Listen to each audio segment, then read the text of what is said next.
Isang mapagpalang umaga po sa ating lahat. Parang napagkaisa yata kami ngayong araw.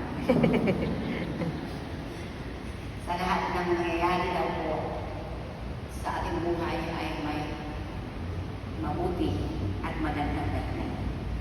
Ang magsishare po sana ngayon ay taga-page 1B at page 1A kasi nasishare lang nakaraan. Pero dahil di po sila dumating, ayan, so ito po. Sabi nga, para sa kabutihan, okay lang.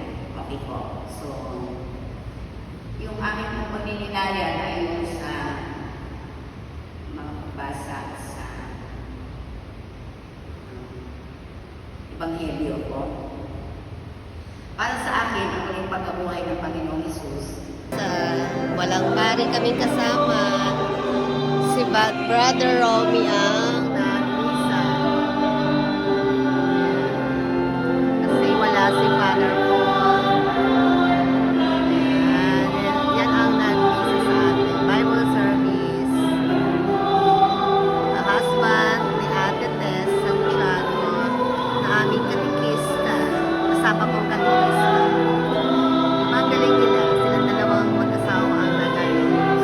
Anak, share, ayan siya. First time ko naka-attend ng ganito. Na walang pari sa simbahan. Pero pag Via Crucis, ano naman siya. Ayan. Galing, di ba? Hindi na lang ko dyan. Saan ba dapat? Tapos na. Ay, wala na yung mga taga-pandem. Mag-picture-picture bago. Congratulations po. God bless po. Pag walang guide, Ganun pala. dapat may guide din dito. Wala ka? Walang guide. Wala. Di naman, wala naman. Hindi ko naman nakalala. Minsan kasi nakakalimutan din kahit matagal. Oo. Kaya dapat lahat may guide. First time ko lang nakapanood ng ganun. Ay, naka-attend. Pag sa Via Crucis, ano naman? Ngayon dito sa simbahan. Kaya talaga pag ano, Pero ang galing. Ang galing ni Kuya.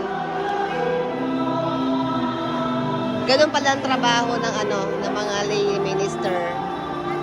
Sila yung magmimisa pag walang pare.